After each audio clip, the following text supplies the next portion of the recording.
નમસ્કાર મંતવ્ય ન્યૂઝમાં આપનું સ્વાગત છે। ઇન્ડિયા એટ 9 સાથે હું છું હિનલ। પાડોશી દેશ બાંગ્લાદેશમાં હિંસક પ્રદર્શનો બાદ હવે બળવો થયો છે। બાંગ્લાદેશની સ્થિતિ હવે પાકિસ્તાન જેવી બની રહી છે। ત્યારે શું આ બળવા પાછળ પાકિસ્તાનનો હાથ છે કે શું? જોઈએ આ સમગ્ર અહેવાલમાં।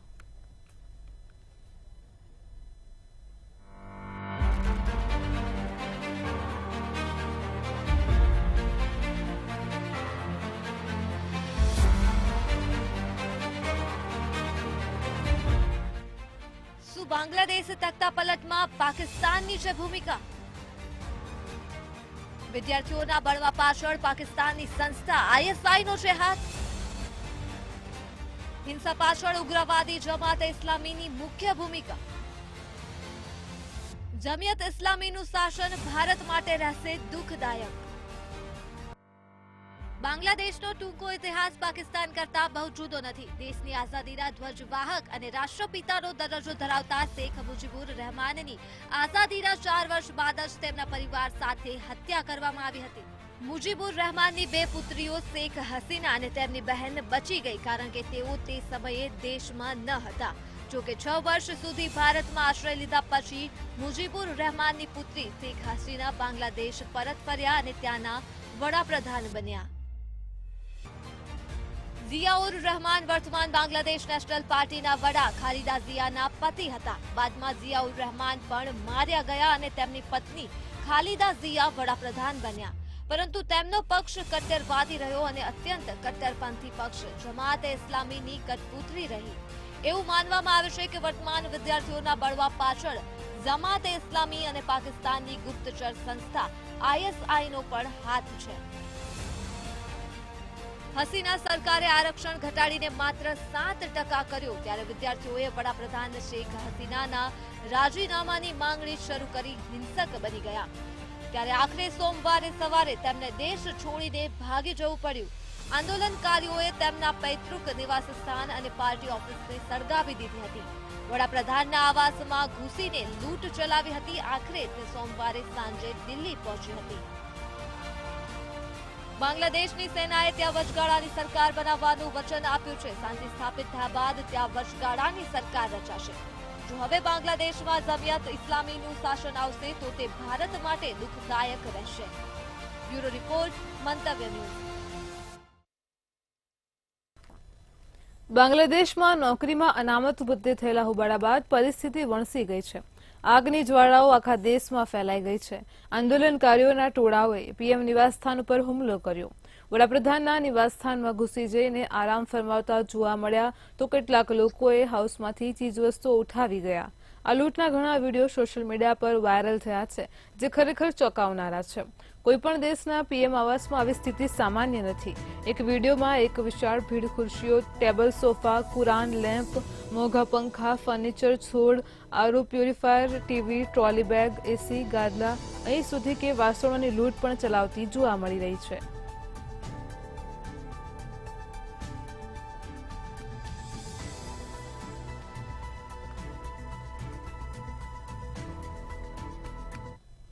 બાંગ્લાદેશમાં નોકરીમાં અનામત મુદ્દે હિંસા ભડકી હતી, જેને લઈને દેશમાં અનામતની આગની જ્વાળાઓ ફેલાઈ હતી, જેને પગલે પરિસ્થિતિ તંગ બનતા 5 ઓગસ્ટે વડાપ્રધાન શેખ હસીનાએ રાજીનામું આપી દીધું હતું અને પોતાનો દેશ છોડી ઢાકાથી અગરતલા થઈને ભારત આવી પહોંચ્યા હતા। હસીનાએ દેશ છોડતાની સાથે જ બાંગ્લાદેશના આર્મી ચીફે કહ્યું કે અમે તમામ પક્ષો સાથે બેઠક કરીને દેશમાં વચગાળાની સરકાર બનાવીશું। અનામત આંદોલન દરમિયાન માર્યા ગયેલા લોકોને હવે ન્યાય મળશે।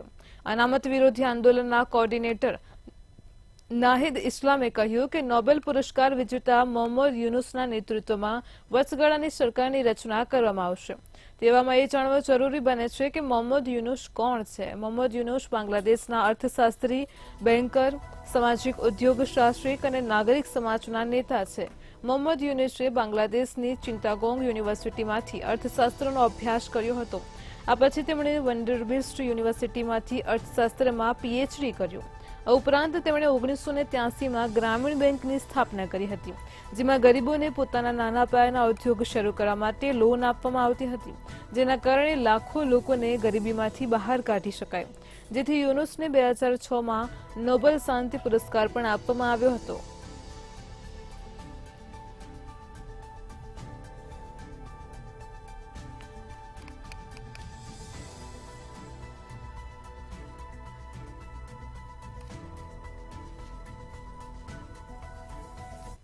બાંગ્લાદેશમાં સ્થિતિ નિયંત્રણની બહાર થઈ છે. હવે લઘુમતી હિન્દુઓને નિશાન બનાવવાનું શરૂ કરી દેવામાં આવ્યું છે. ટોળું પસંદગીપૂર્વક હિન્દુઓને નિશાન બનાવી રહ્યું છે તો ઘરોને આગ પણ લગાડવામાં આવી રહી છે. દુકાનો લૂંટાઈ રહી છે. આ દરમિયાન બાંગ્લાદેશના મહેરપુર ઇસ્કોન મંદિરની તસવીરો સામે આવી હતી. તોફાનીઓએ આ મંદિરમાં તોડફોડ કર્યા બાદ આગ લગાવી દીધી હતી અને ત્યારે આગમાં સમગ્ર ઇસ્કોન મંદિર બળીને ખાક થઈ ગયું હતું.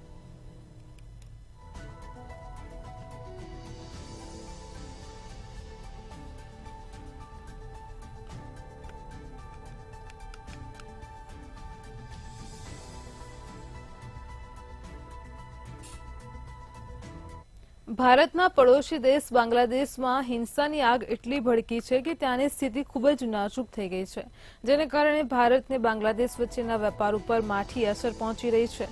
એક રિપોર્ટ અનુસાર દરરોજ 150 કરોડથી વધુના બિઝનેસ પર અસર થઈ રહી છે. બંને દેશો વચ્ચે પેટ્રાપોલ અને બેનેપોલ બોર્ડર દ્વારા આશરે 30,000 કરોડનો વાર્ષિક વેપાર થાય છે, જે છેલ્લા ઘણા દિવસોથી બંધ છે. ભારત અને બાંગ્લાદેશ વચ્ચેના વ્યાપારી સંબંધો વધુ મજબૂત બન્યા છે. બંને દેશોએ વેપારની બાબતમાં હવે ભારતીય રૂપિયામાં ટ્રેડિંગ શરૂ કરીને એક મહત્વપૂર્ણ પગલું ભર્યું છે. છેલ્લા ઘણા દિવસોથી વેપાર બંધ હોવાથી કરોડોનું નુકસાન પણ પહોંચી રહ્યું છે.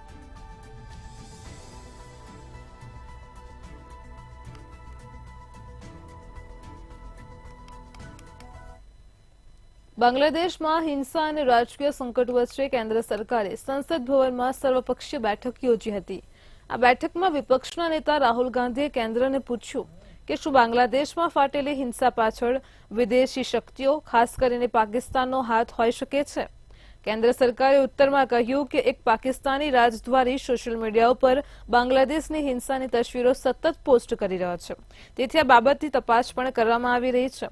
આ બેઠકમાં રક્ષામંત્રી રાજનાથસિંહ, ગૃહમંત્રી અમિત શાહ, કોંગ્રેસ અધ્યક્ષ મલ્લિકાર્જુન ખડગે સહિતના અનેક પક્ષોના નેતાઓ પણ હાજર રહ્યા હતા.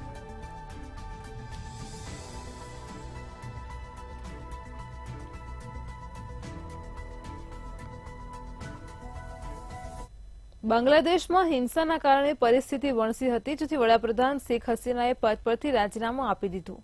હાલ તેઓ ભારતમાં આશરો લઈ રહ્યા છે. ભારતીય વિદેશ મંત્રી એસ જયશંકરે રાજ્યસભામાં નિવેદન આપ્યું કે હિંસા બાદ શેખ હસીનાએ વડાપ્રધાન પદેથી રાજીનામું આપી દીધું હતું અને તેમણે ભારત આવવાની મંજૂરી માંગી હતી. આપણી સરહદો ઉપર ચોકસાઈ રાખવામાં આવી રહી છે અને બીએસએફને એલર્ટ પણ રહેવા માટે કહેવાયું છે. વધુમાં વિદેશ મંત્રીએ કહ્યું કે અમે ઢાકાના વહીવટીતંત્ર સાથે સંપર્કમાં છીએ અને ત્યાંના રાજદૂતો અને હિન્દુઓની સુરક્ષા ઉપર પણ સુનિશ્ચિત કરવા ત્યાંની એજન્સીઓને કહેવાયું છે.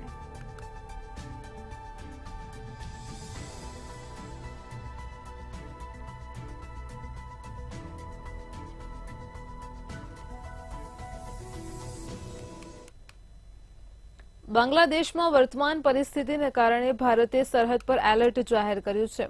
બીએસએફ એટલે કે બોર્ડર સિક્યુરિટી ફોર્સના જવાનોની રજાઓ રદ કરવામાં આવી છે. ભારત બાંગ્લાદેશ સરહદ વિશ્વની સૌથી ખતરનાક સરહદોમાંથી એક છે અને હંમેશા સંવેદનશીલ રહી છે. તો ભારત અને બાંગ્લાદેશ વચ્ચેની 4096 કિલોમીટર લાંબી આંતરરાષ્ટ્રીય સરહદ વિશ્વની 5મી સૌથી મોટી જમીન સરહદ છે. બાંગ્લાદેશમાં ફાટી નીકળેલી હિંસા બાદ બીએસએફના કાર્યવાહક મહાનિર્દેશક દલજીતસિંહ ચૌધરી કોલકાતા પહોંચી ગયા છે અને પડોશી દેશની સ્થિતિ ઉપર બાજ નજર રાખી રહ્યા છે.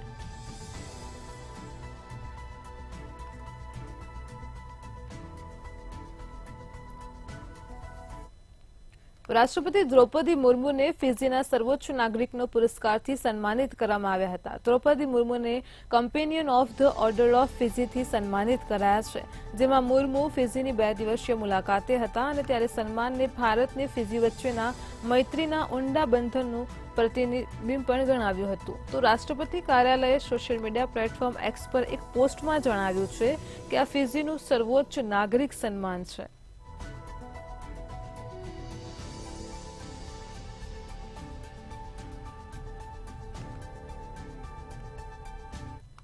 મહારાષ્ટ્રમાં વિધાનસભા ચૂંટણીને લઈને રાજકીય ગતિવિધિઓ તેજ થઈ ગઈ છે.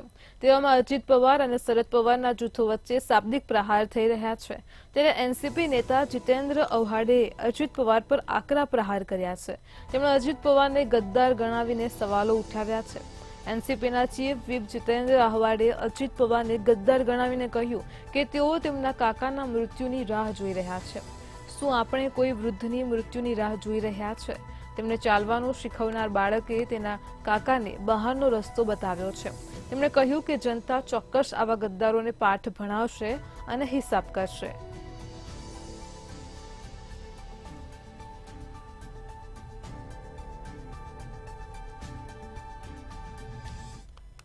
ભારતીય રાજનીતિના પીઢ નેતામાંથી એક નેતા એલ.કે. અડવાણી ફરી એકવાર તબિયત લથડી છે. વરિષ્ઠ નેતા એલ.કે. અડવાણીની તબિયત લથડતા જ તેમને દિલ્હીની એપોલો હોસ્પિટલમાં દાખલ કરાયા છે, જ્યાં તેઓ ડોક્ટરની દેખરેખ હેઠળ છે. હાલ તેમની તબિયત સ્થિર છે. મહત્વનું છે કે 26 જૂને તેમની તબિયત નાદુરસ્ત થતા તેમને દાખલ કરાયા હતા. ડોક્ટર અમલેશ શેઠની દેખરેખ હેઠળ તેમને દાખલ કરવામાં આવ્યા હતા. 4 જુલાઈએ એલ.કે. અડવાણીને હોસ્પિટલમાંથી રજા આપી હતી. તેમની સારવાર ન્યુરોલોજીના સિનિયર કન્સલ્ટન્ટ ડોક્ટર વિનીત સુરેની દેખરેખ હેઠળ થઈ હતી.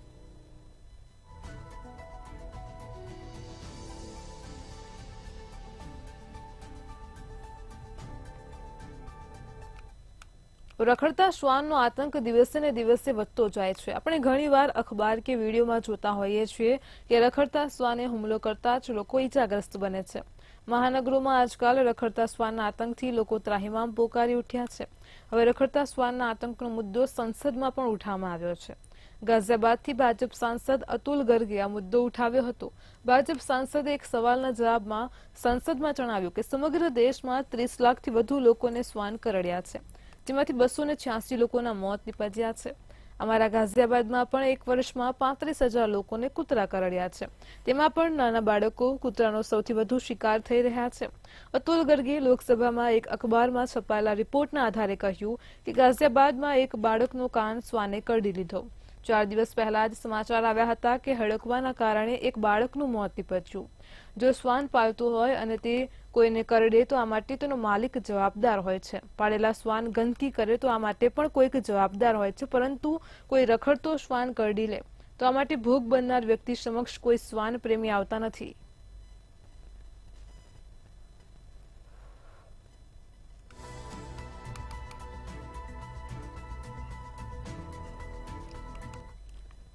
દિલ્હીમાં સંસદના ગેટની બહાર વિરોધ પ્રદર્શન કરવામાં આવ્યું હતું. આરોગ્ય વીમા અને જીવન વીમા ઉપર જીએસટી પાછું ખેંચવાની માંગ કરાઈ છે. આ વિરોધ પ્રદર્શનમાં વિપક્ષી પાર્ટીઓના ગઠબંધનના સાંસદોએ બેનરને સૂત્રોચ્ચાર કરીને વિરોધ કર્યો હતો. તો મેડિકલને જીવન વીમા પર જીએસટી હટાવવા અથવા તો ઘટાડવાની માંગ કરાઈ છે. સરકારને છેલ્લા 3 નાણાકીય વર્ષો દરમિયાન આ ક્ષેત્રમાં કરમાંથી 21,256 કરોડ રૂપિયા મળ્યા છે, જેમાં 2023-24ના સમયગાળા દરમિયાન 8,263 કરોડ રૂપિયા મળ્યા છે. તો સરકારના ખાતામાં આ પૈસા જમા છે. જીએસટી હટાવવાની માંગ સાથે આજરોજ સાંસદોએ બેનરને સૂત્રોચ્ચાર કરીને વિરોધ નોંધાવ્યો હતો. સંસદના ગેટની બહાર વિરોધ પ્રદર્શન કર્યું હતું, હલ્લાબોલ કર્યો હતો. તો સાંસદોએ હોબાળો મચાવ્યો હતો. જીએસટી હટાવવાની માંગ કરી છે અથવા તો જીએસટીને ઘટાડવાની માંગ સાથે વિરોધ નોંધવામાં આવ્યો હતો. તો સંસદના ગેટની બહાર આજરોજ વિરોધ પ્રદર્શન નોંધવામાં આવ્યો છે.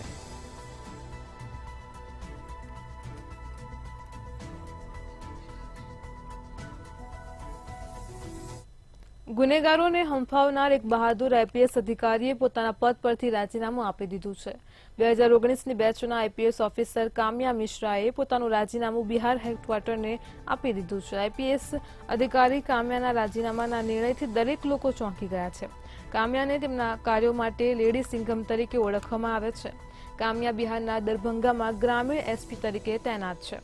આખરે એવું તો શું બન્યું કે આઈપીએસ કામ્યા મિશ્રાએ આ નિર્ણય કર્યો.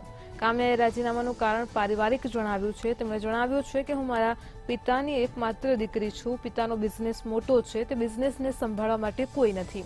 આ જવાબદારી તેમણે પોતાને જ નિભાવવી પડશે. યુપીએસસીની પરીક્ષાને પાસ કરવા માટે ખૂબ મહેનત કરી હતી. હું નોકરીને છોડવા ઈચ્છતી નહોતી, પરંતુ પારિવારિક કારણસર મારે આ નોકરી છોડવી પડશે. તો લેડી સિંઘમ આઈપીએસનું રાજીનામું સામે આવ્યું છે. ગુનેગારોને હંફાવનાર ઓફિસરે રાજીનામું ધરી દીધું છે. દેશમાં લેડી સિંઘમે રાજીનામું ધરી દેતા જ તમામ લોકો ચોંકી ઉઠ્યા છે અને આ પાછળ તેમણે પોતાના પારિવારિક અંગત કારણ દર્શાવ્યું છે. તો આઈપીએસ કામ્યા મિશ્રાએ રાજીનામું આપ્યું છે. તેમણે રાજીનામું આપતા જણાવ્યું છે કે મારા પિતાનો બિઝનેસ ખૂબ જ મોટો છે. હું તેમની એકને એક દીકરી છું અને મારે જ તે બિઝનેસ સંભાળવાનો છે.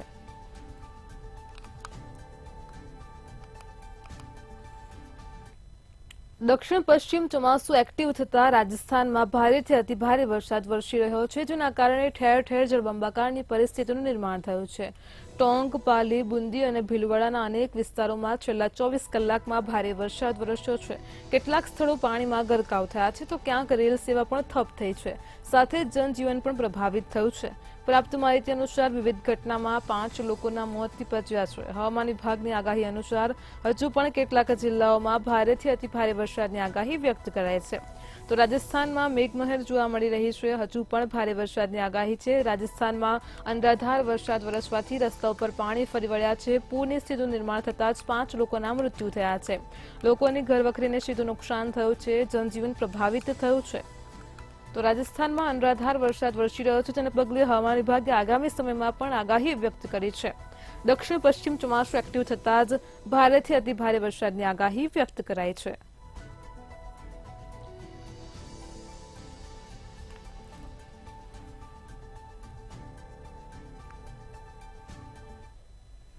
હિમાચલ પ્રદેશમાં કેટલાક દિવસોથી ભારે વરસાદને કારણે પૂરની સ્થિતિ સર્જાઈ છે. રાજ્યમાં વિવિધ સ્થળોએ અચાનક પૂરને ભૂસ્ખલનને કારણે મનાલી લેહ નેશનલ હાઈવે અને 87 અન્ય રસ્તાઓ બંધ થઈ ગયા છે. ત્યારે હજુ પણ આગામી 3 દિવસ સુધી મુસળધાર વરસાદની અપેક્ષા છે અને હવામાન વિભાગે 7 અને 8 ઓગસ્ટ માટે ઓરેન્જ એલર્ટ જાહેર કર્યું છે. રાજ્યના અન્ય ભાગો માટે યલો એલર્ટ પણ જાહેર કરવામાં આવ્યું છે.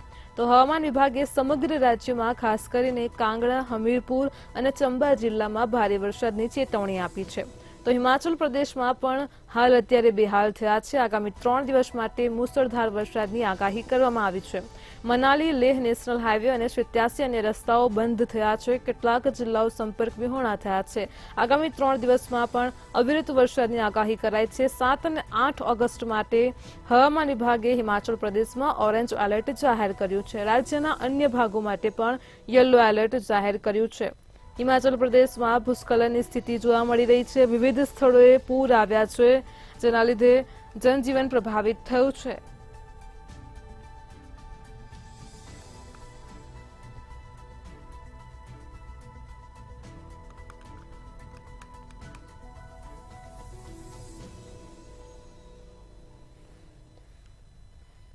ભારતીય હવામાન દ્વારા ઉત્તર પ્રદેશમાં વરસાદને લઈને આગાહી કરવામાં આવી છે. ઉત્તર પ્રદેશમાં આજે ગાજવીજ સાથે વરસાદની આગાહી કરાઈ છે. આવતીકાલે પૂર્વ અને પશ્ચિમ ઉત્તર પ્રદેશના લગભગ તમામ ભાગોમાં વરસાદને ગાજવીજ સાથે વરસાદની આવવાની આગાહી પણ વ્યક્ત કરાઈ છે. તો આ સમયગાળા દરમિયાન વરસાદની સાથે કેટલાક સ્થળોએ ગાજવીજ અને વીજળી પણ પડી શકે છે. 8 અને 9 ઓગસ્ટે પણ રાજ્યના પશ્ચિમ અને પૂર્વ બંને ભાગોમાં કેટલાક સ્થળોએ વરસાદને ગાજવીજ સાથે વરસાદ પડી શકે છે. તો ઉત્તર પ્રદેશમાં મેઘો ગાજશે. હવામાન વિભાગે આગામી 7 અને 8 ઓગસ્ટને લઈને આગાહી વ્યક્ત કરી છે. વરસાદની સાથે ગાજવીજ સાથે વીજળી પણ પડી શકે છે. ભારે પવન પણ ફૂંકાઈ શકે છે. તો આવતીકાલે પૂર્વ અને પશ્ચિમ ઉત્તર પ્રદેશમાં વરસાદની આગાહી વ્યક્ત કરવામાં આવી છે. હાલ અત્યારે રાજ્યમાં વરસાદી માહોલ છે. ખાસ કરીને ઉત્તર પ્રદેશમાં હજુ પણ આગામી સમયમાં 8 અને 9મી ઓગસ્ટે વરસાદ સાથે વીજળીને કડાકા ભડાકા સાથે ભારે પવન ફૂંકાવાની પણ હવામાન વિભાગે આગાહી વ્યક્ત કરી છે.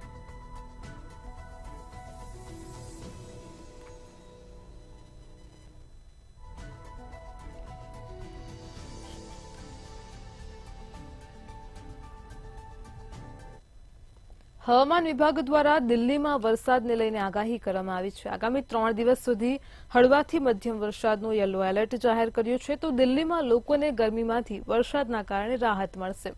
દિલ્હીમાં ગઈકાલે દિવસભર ભારે પવન, ઝરમર વરસાદ અને કેટલાક સ્થળોએ હળવા વરસાદને કારણે વાતાવરણ ખુશનુમા રહ્યું હતું. ત્યારે દિલ્હીના વાતાવરણમાં આગામી દિવસોમાં પણ ઠંડક રહેશે. વરસાદને કારણે દિલ્હી ખાતે આવેલ નોઈડાની હવામાં પણ સુધારો થયો છે. તો હવામાન વિભાગની આગાહી અનુસાર દિલ્હીમાં પણ મેઘમહેર જોવા મળી છે. ગઈકાલે જ ઝરમર વરસાદ વરસ્યો હતો. વાતાવરણમાં ઠંડક પ્રસરી હતી. દિલ્હીવાસીઓને ગરમીથી રાહત મળી છે. વાતાવરણ ઠંડુ થયું છે. આગામી સમયમાં પણ હવામાન વિભાગે યલો એલર્ટ જાહેર કર્યું છે. તો દિલ્હીના વાતાવરણમાં આગામી દિવસોમાં પણ ઠંડક રહેશે. ઝરમર વરસાદ સાથે મધ્યમ વરસાદ રહેવાની પણ સંભાવના વ્યક્ત કરી છે. દિલ્હી ખાતે આવેલ નોઈડાની હવામાં પણ સુધારો થવાની શક્યતા હવામાન વિભાગે વ્યક્ત કરી છે.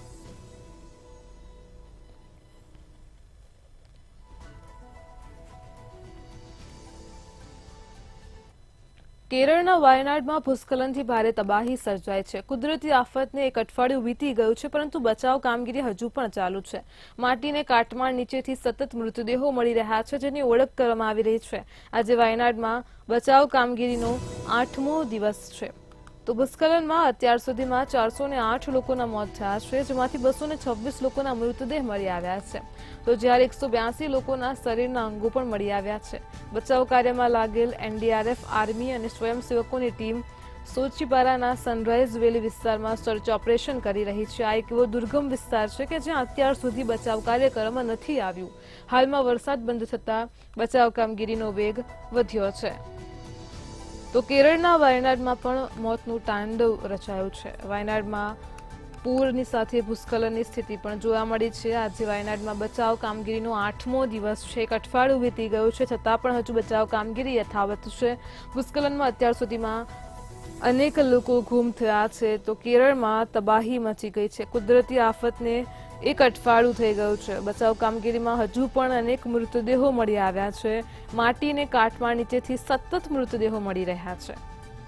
તો આજે વાયનાડમાં બચાવ કામગીરીનો 8મો દિવસ છે. વરસાદી માહોલ બંધ રહેતા આજે બચાવ કામગીરીએ વેગ પકડ્યો છે.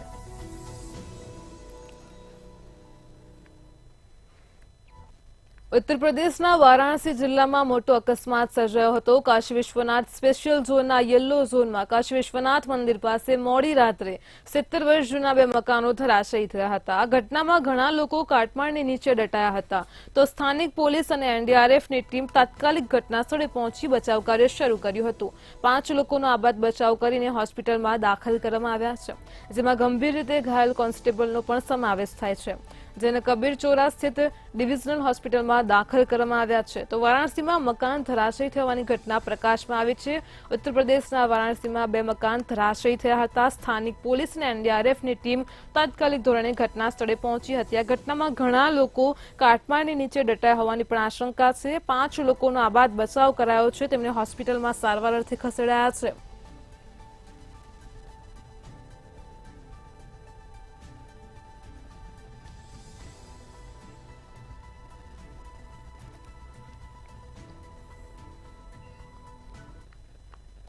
આજે ભારતના ભૂતપૂર્વ વિદેશ મંત્રીની પુણ્યતિથિ છે.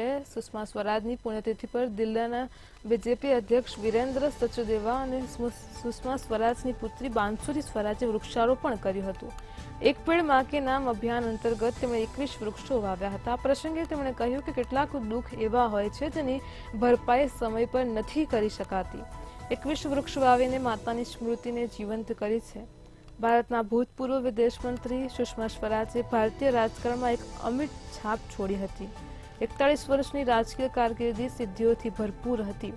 6 ઓગસ્ટે દિલ્હીના એમ્સમાં તેમણે અંતિમ શ્વાસ લીધા હતા.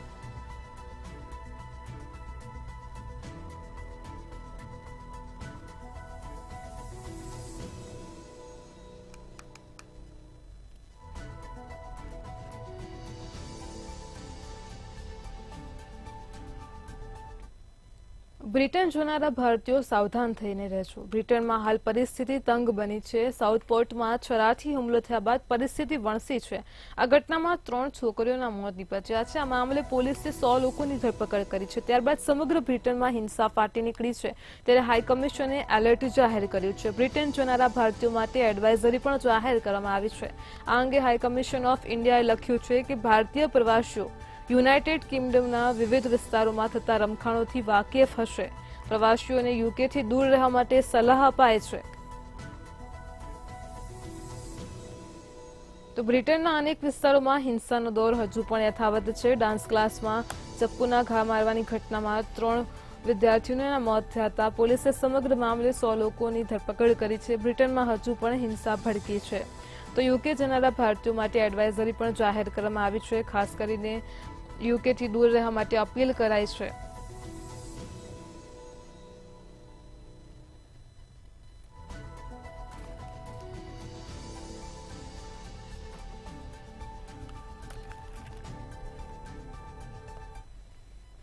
ઇન્ડિયા એટ 9 માં હાલ આટલું જ. વધુ સમાચાર માટે જોડાયેલા રહો મંતવ્ય ન્યૂઝ સાથે. નમસ્કાર.